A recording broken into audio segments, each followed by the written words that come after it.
Cici akan membacakan cerita yang ditulis oleh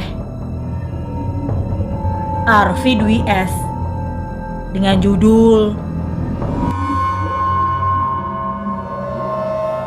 Nyengik. Ritual memuja iblis untuk memperkaya diri. Jangan lupa untuk di like, subscribe, dan share video ini. Selamat mendengarkan.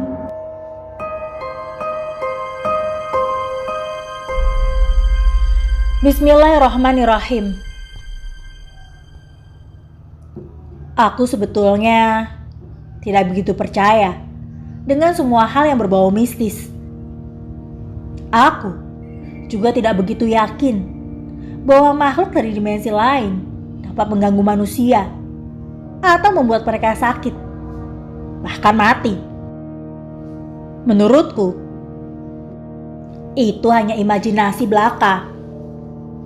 Karena tanpa ada bukti yang bisa dipercaya oleh nalar orang normal. Apalagi ada kepercayaan baru bahwa makhluk dari dimensi lain bisa membuat manusia kaya dalam sekejap. Menurutku, makhluk dari dimensi manapun tidak bisa memperkaya manusia tanpa si manusia itu berusaha. Hal itu sama dengan ibaratnya membantu orang yang sudah mati untuk hidup kembali. Hingga suatu ketika, di mana seisi rumah yang aku tinggali gaduh dan juga riuh karena diusik oleh makhluk yang diyakini dipelihara oleh anggota keluarga kami sendiri.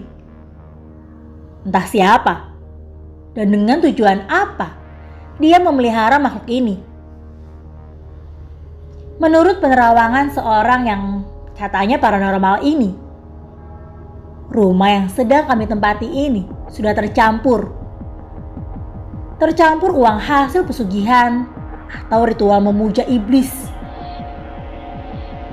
untuk memperkaya diri sendiri yang dilakukan oleh seseorang yang masih satu darah dengan aku dan juga ibu. Siapa orang yang sudah melakukan nyengik itu, Pak? Dan siapa yang akan jadi tumbal selanjutnya? Tanya ibu dengan raut wajah yang penasaran, tapi juga terlihat takut. Orang itu sangat dekat. Ibaratnya, jika ibu raih, orang itu tergenggam. Dan jika dilempar batu, orang itu terlewati. Kata paranormal itu. Nyengik? Apa itu nyengik? Dan kenapa kami harus terkena imbasnya? Tanyaku. Nyengik itu adalah suatu ritual pemujaan terhadap siluman untuk mendapatkan kekayaan dengan cara yang instan. Kalau rumah kami sudah tercampuri uang haram itu, apa yang harus kami lakukan, Pak? Tanya ibu, semakin membuatku bingung. Ibu, saya sarankan untuk lebih giat lagi beribadah. Hanya Allah yang bisa menolong kita semua, Bu.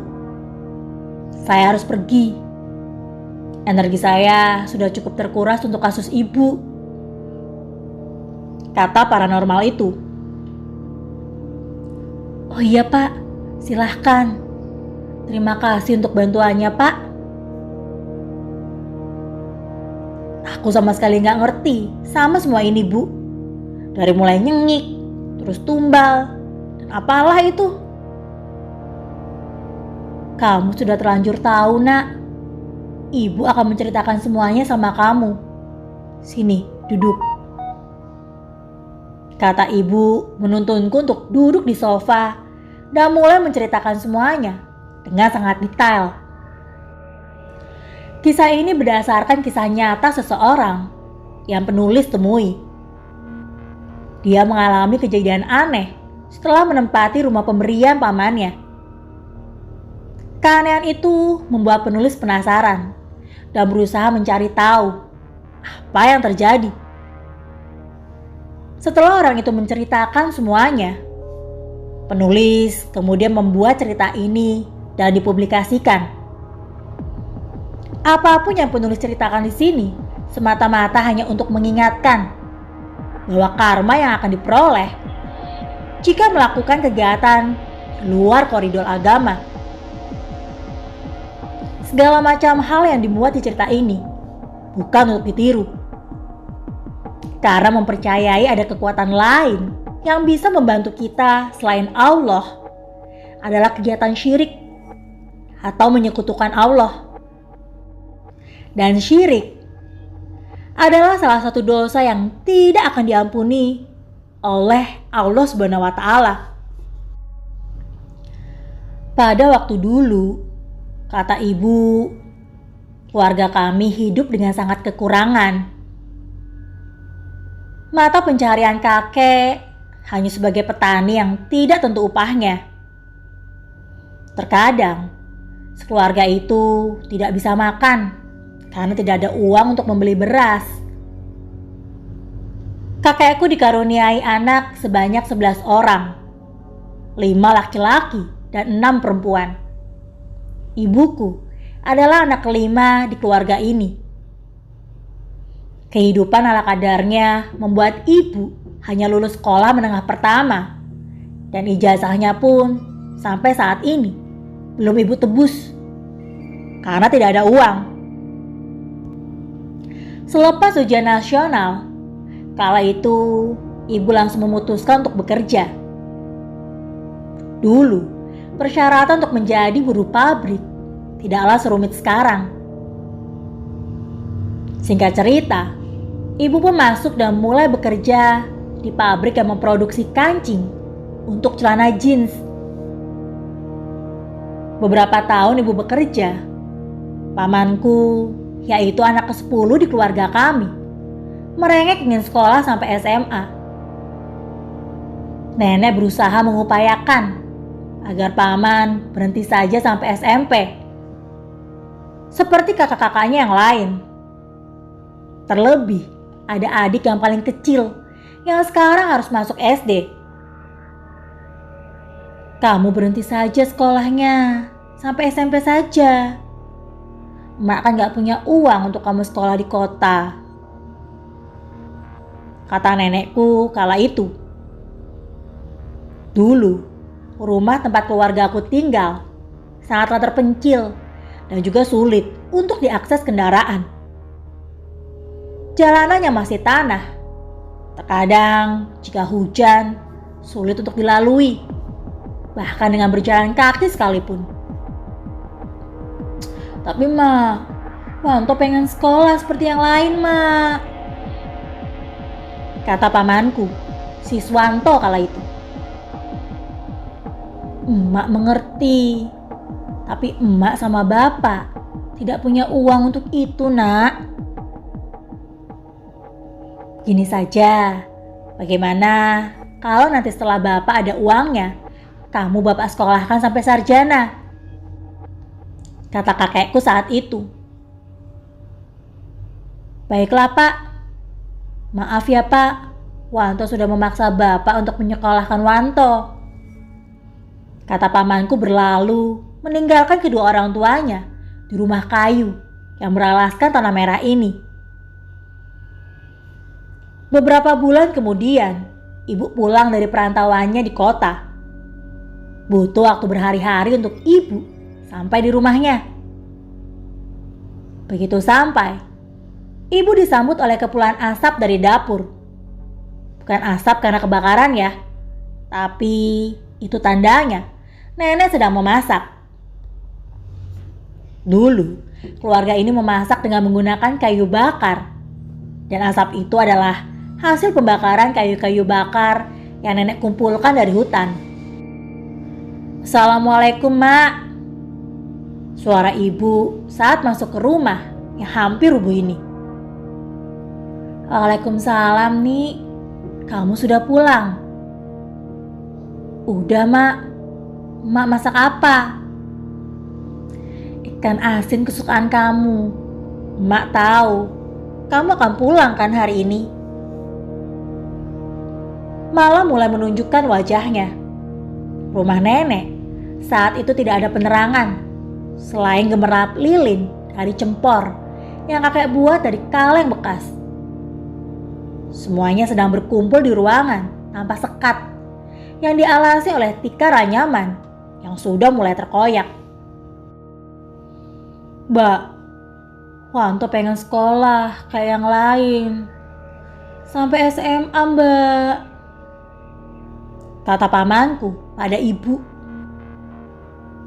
"Jangan kamu mendesak mbakmu. Dia juga kan lagi kerja, capek." "Kenapa sih emak gak bisa nyekolahin Wanto seperti orang lain?" "Mau kerja apa Wanto nantinya kalau hanya lulusan SMP? Apa emak mau Wanto luntang-lantung di jalanan kalau gak punya pekerjaan yang layak?" Pamanku marah dengan sangat meledak-ledak lalu pergi meninggalkan rumah. "Sudahlah mak, maafkan saja Wanto. Emosinya kan belum stabil," kata ibuku kepada nenek. Keesokan harinya, ibu masih ada libur beberapa hari ke depan. Pagi-pagi buta, nenek sudah berada di dapur untuk memasak lauk pauk yang akan dijual ke pasar. Kepulan asap yang pekat memenuhi dapur. "Nih, Marni." "Iya mak." "Tolong bangunkan adikmu Wanto. Dia belum memberi makan ayam-ayamnya." Ibu pun pergi menuju ruangan sempit berdinding koran dengan berita yang lapuk yang senantiasa melindungi keluarga kecil ini dari terpaan angin dan juga terik matahari. "Wanto, ayo bang." "Hah?" Ibu tersentak ketika melihat paman Wanto tidak ada di tempat tidurnya. Ibu pun kembali menuju dapur untuk memberitahukan hal ini kepada nenek. "Mak, Wanto tidak ada di kamarnya." "Mungkin sudah ada di kandang ayam nih." "Mak, anakmu si Wanto kemana?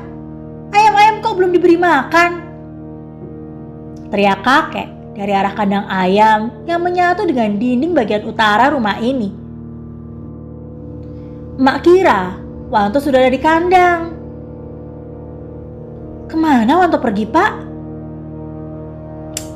"Kemana anak itu?" kata kakek kebingungan. Ibu kembali memastikan bahwa paman Wanto memang tidak ada di kamarnya. Mata ibu melihat ke sekeliling ruangan sempit ini. Di atas bantal lapuk paman Wanto tergeletak selembar kertas. Tangan ibu meraih kertas itu dan mulai membaca beberapa kalimat yang ada di kertas itu. Maaf, Wanto harus pergi tanpa izin dari emak. Wanto pergi ke kota untuk mencari pekerjaan. Wanto akan pulang setelah Wanto sudah sukses. Wanto akan bagian emak dan juga bapak. Wanto juga akan bikin Mbak Marni bangga dengan Wanto. Maaf mak, jangan khawatirkan Wanto. Kenapa Wanto nekat sekali pergi ke kota tanpa izin dulu lagi sama emak juga bapak? Gerutu ibu dalam hatinya. Ibu kembali menuju nenek dan juga kakek yang sedang terduduk khawatir di atas tikar anyaman yang sudah mulai terkoyak itu. "Mak, Pak, Wanto pergi ke kota." "Pergi ke kota? Kenapa?" tanya kakek. "Di suratnya dia bilang mau nyari kerja." Nekat sekali dia. "Sudahlah pak, ini salah kita juga. Kita tidak bisa membagian anak kita seperti orang lain," kata nenek dengan air mata yang deras mengalir. "Bukan kita yang salah mak. Dianya saja yang terlalu menatap ke atas. bermimpi bisa menggapai langit. Sampai-sampai dia lupa kakinya masih di bumi, kata kakek. 9 tahun kemudian, di tahun 1996. Tepat hari ini, Pak Marwanto sudah 9 tahun meninggalkan rumah. Di kota, Pak Marwanto bekerja sebagai buruh angkut barang yang ada di pasar. Keringat yang membasahi kaos oblongnya sama sekali tidak membuatnya lelah. Saat itu, yang dia ingat hanya uang, dan uang. Aku harus kaya, supaya emak dan bapak tidak lagi menjadi bahan cacian tetangga, kata paman dalam benaknya. Sedari dulu, kakek dan nenek selalu menjadi bahan cacian tetangga, karena selalu terlilit hutang untuk memenuhi kebutuhan sehari-hari. Hutang kakek dan nenek yang terus membludak membuat tetangga semakin mencaci dan memusuhi kakek dan nenek. Jam menunjukkan pukul 12 siang. Paman beristirahat di tengah-tengah kelelahannya, memikul beberapa barang bawaan pembeli yang ada di pasar itu, dan juga barang bawaan pengepul yang akan memasarkan barang bawaannya di pasar. Tangannya yang sudah mulai gemetar karena tidak kuat menahan beban yang setiap harinya harus dibawa. Terus dikipas-kipas, berharap kesejukan hadir mengelap keringat yang membuat tubuhnya basah. Tok, kelihatannya kamu capek banget ya, kata salah satu temannya yang bernama Karman. Iya Man, saya capek banget. Tangan sudah gemetar dari tadi pagi, kata paman. Kita bekerja dari pagi sampai larut malam, tapi kebutuhan tidak ada yang terpenuhi secara layak. Saya ngerasa semua yang saya lakuin untuk memenuhi itu hanya sia-sia saja, kata Pak Karman. Saya juga ngerasa sama Man. Kadang pengen banget ngeluh sama keadaan, tapi siapa yang mau dengar? Kamu mau apa setelah kerja toh? Saya bertekad buat gak berhenti kerja Man. Saya pengen kaya, tapi sampai segininya. Sampai-sampai lupa makan, lupa waktu, lupa main. Dulu lupa makan karena main, sekarang lupa main buat nyari makan, kata paman. Aku punya teman toh, namanya Bastaman. Dulu dia jauh lebih miskin dari kita, tapi sekarang dia punya segalanya yang dia mau. Dia kaya raya toh. Iri aku sama dia. Pasti dia pekerja keras ya. Iya, pekerja keras sekaligus nekat. Nekat kenapa? Korupsi? Bukan toh. Dia itu kaya lewat jalan pintas. Jalan pintas? Apa itu? Ya, dia itu kan nyengik untuk kekayaannya. Nyengik itu apa Man? Kamu bagaimana sih toh? Orang dari kampung kok gak tahu nyengik? Saya bener-bener gak tahu Man. Susah. Nyengik itu semacam ritual pemujaan untuk mendapat kekayaan toh. Hah? Ritual pemujaan?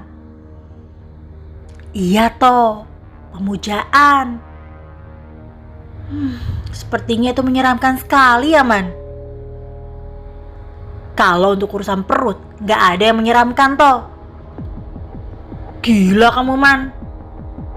Kamu mau nyengik juga toh? Tanya Pak Karma membuat pamanku terkaget. Hus, dosa itu man, gak mau saya. Katanya mau kaya. Kalau kerjaanmu hanya kuli panggul seperti ini, bukan kekayaan yang akan kamu dapat. Tapi yang ada, kamu keburu mati sebelum kaya. Karena kecapean, manggulin karung-karung itu. Lebih baik saya mati saat kerja daripada saya mati saat muja, man, kata pamanku. Beberapa bulan kemudian, pamanku terserang penyakit. Seluruh badannya menggigil parah, yang membuatnya tidak bekerja beberapa hari terakhirnya.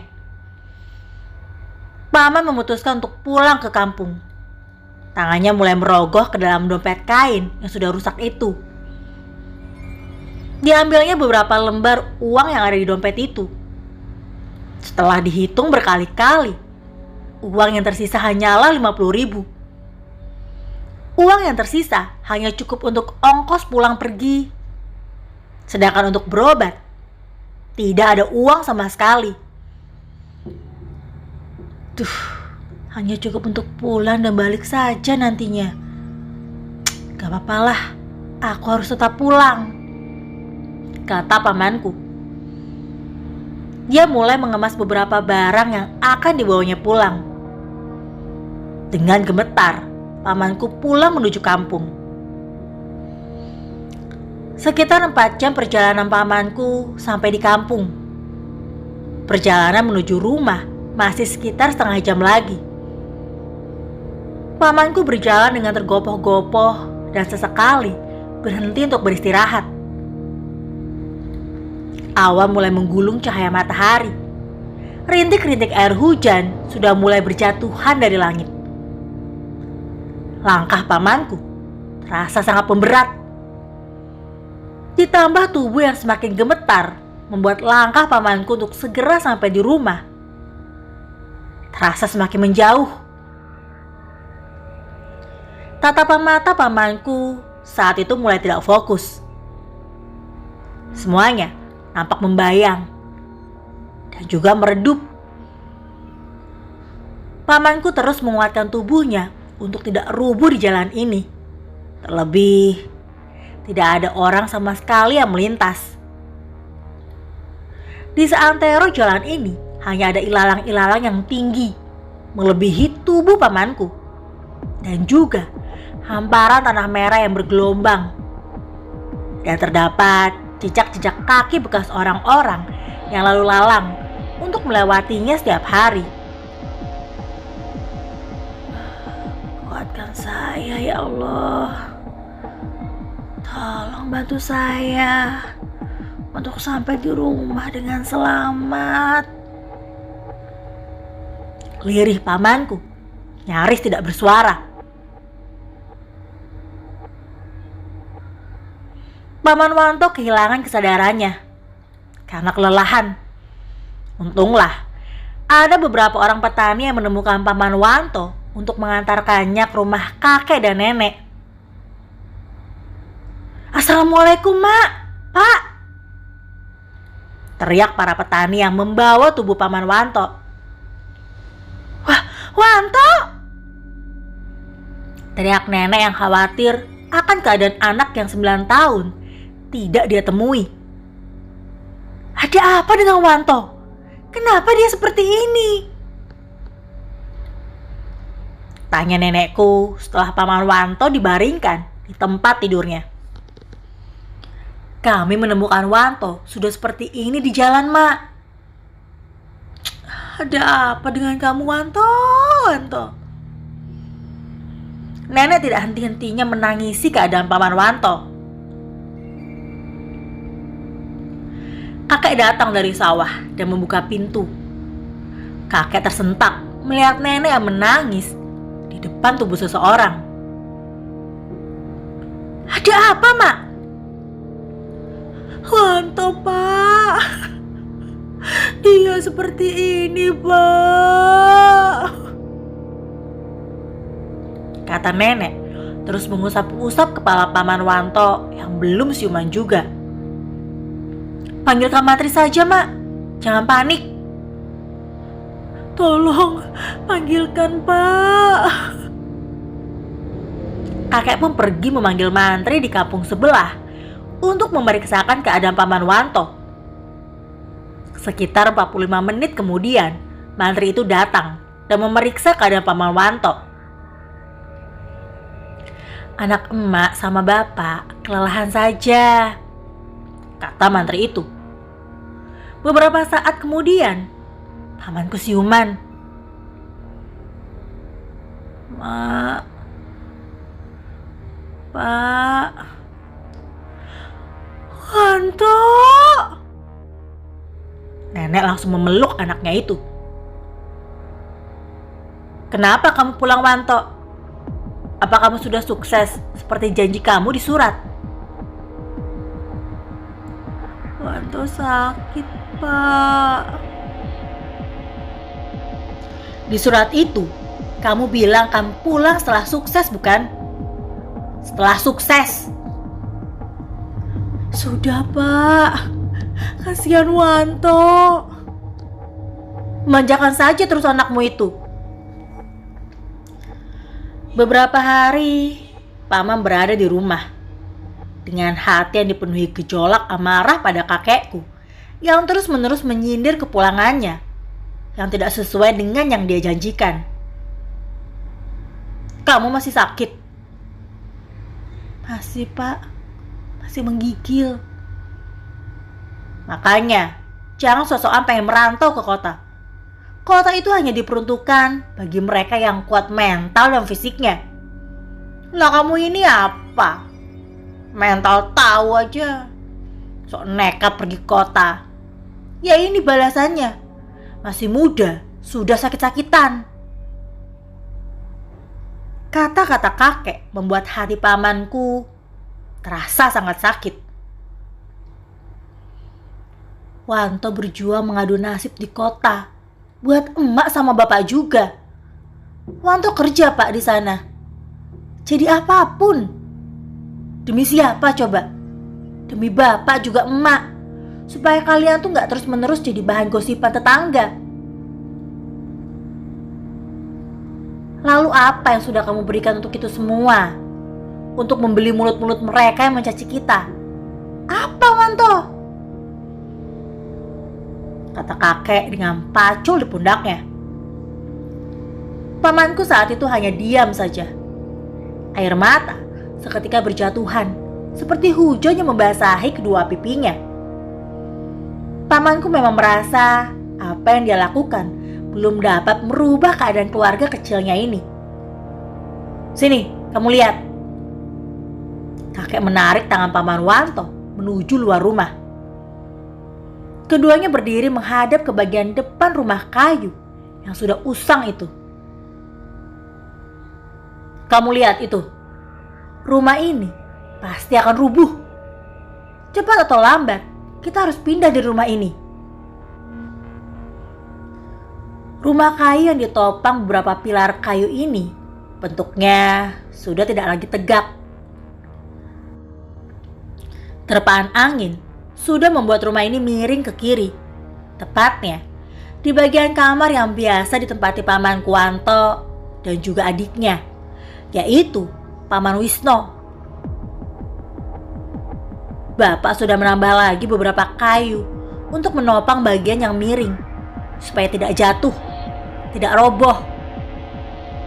Kayu-kayu yang jadi penopang ini pun akan rubuh juga, karena itu bukan kayu baru, melainkan kayu lama yang sengaja Bapak simpan. Karena Bapak tahu, Bapak tidak akan sanggup untuk memperbaiki rumah dan hanya sanggup untuk menopang rumah ini dengan kayu-kayu yang Bapak siapkan. Maaf Kak Wanto, Pak. Wanto tidak bisa seperti kakak-kakak Wanto yang lain yang bisa sukses di kota. Bapak tidak mau kamu seperti kakak-kakakmu. Sekarang kamu lihat, apa kakak-kakakmu yang sukses itu pernah pulang untuk menemui Bapak? Tidak, Wanto. Bapak keras padamu itu supaya kamu berpikir untuk bisa hidup dan berdiri di kakimu sendiri. kamu akan punya keluarga, punya istri, punya anak. Kalau sikapmu masih saja lemah seperti ini, bagaimana kamu bisa menjaga mereka nanti? Maaf Pak, Wanto sudah berpikir Bapak tidak suka sama Wanto. Wanto janji pada Bapak, Wanto akan sukses dengan cara apapun. Bapak tidak butuh janji-janjimu toh. Buktikan. Beli semua mulut orang-orang yang mencacimu selama ini dengan kesuksesanmu. Kata kakek berlalu meninggalkan paman yang masih terpaku pada istana kayunya yang sudah tidak tegak lagi itu. 1 minggu kemudian, Paman Wanto kembali ke kota untuk melanjutkan pekerjaannya demi kehidupan keluarga yang lebih baik. Bus yang ditumpangi Paman Wanto melaju menyibak jalanan. Suasana tahun 96 yang masih asri membuat Paman Wanto tertidur pulas di dalam bus. Tidurnya yang lelap sekitar 40 menit terhenti saat seseorang menyenggol bahunya. Astagfirullah. Aduh mas, maaf, saya tidak sengaja, kata seseorang berpakaian rapi dengan tas selendang yang nampak gagah. Tidak apa-apa mas, saya hanya terkejut saja. Tiba-tiba, laju bus yang Paman Wanto tumpangi terhenti pada sebuah jalan yang nampak sepi dari lalu lalang lalu lintas. Kenapa Pir? Tanya seorang penumpang pada supir yang nampak kebingungan. Duh, bensinnya habis. Bagaimana sih Pir? Masa sampai tidak terkontrol begitu sih? Maklum Pak, Bu, mobil ini kan sudah tidak bagus lagi. Jadi sudah ada beberapa bagian mobil yang rusak, kata supir itu. Semuanya diam. Keheningan menyeruak ke sekeliling bus. Tidak ada yang bisa berbuat banyak. Sopir menelpon kawannya untuk segera membelikan bensin untuk bus yang dia kendarai. Gimana Pir? Sudah ada? Sekitar 3 jam lagi Pak. 3 jam lagi? Lama sekali. Ya mau bagaimana lagi mas? Jalan ini kan di tengah-tengah hutan. Mas ada keperluannya mendesak? Tanya laki-laki yang menyenggol pamanku. Saya harus cepat-cepat sampai di kota supaya saya bisa langsung bekerja, kata pamanku. Mas bekerja kantoran kah? Di kantor apa? Kalau saya bekerja di kantor berita lokal. Bukan mas, saya hanya buruh panggul di pasar. Ya maklum lah, ijazah saya kan hanya SMP. Keluarga saya kekurangan mas. Terlebih saudara-saudara saya juga banyak. Saya juga hanya lulusan SMP kok. Hah? Iya? Mas hebat ya, lulusan SMP bisa bekerja di kantoran. Kalau kita mau sukses, harus nekat mas. Segala resiko apapun harus berani kita ambil. Aduh, saya gak berani mas, karena saya harus bilang dulu tentang pekerjaan itu pada keluarga saya. Kalau mas berdiskusi dulu dengan keluarga, kesempatan untuk mas kaya mungkin bisa saja hilang, keburu diambil orang mas. Kalau saya sih, apapun saya hajar mas. Dan uangnya semua saya berikan untuk orang tua saya di kampung. Kalau kita setiap pulang bawa uang, keluarga keburu bangga dan gak ada waktu buat nanya macem-macem tentang pekerjaan kita. Paman Wanto hanya diam dan berusaha mencerna setiap yang dikatakan oleh laki-laki itu. Selama ini, mungkin kesuksesan Paman Wanto terhalang karena paman terlalu banyak berdiskusi tanpa berani mengiyakan setiap kesempatan yang datang kepadanya. Begitu pikir pamanku saat itu. Pak Mawanto seperti mulai tersadarkan akan apa yang menghalangi kesuksesannya yang ada di kota. Iya mas, mungkin saya...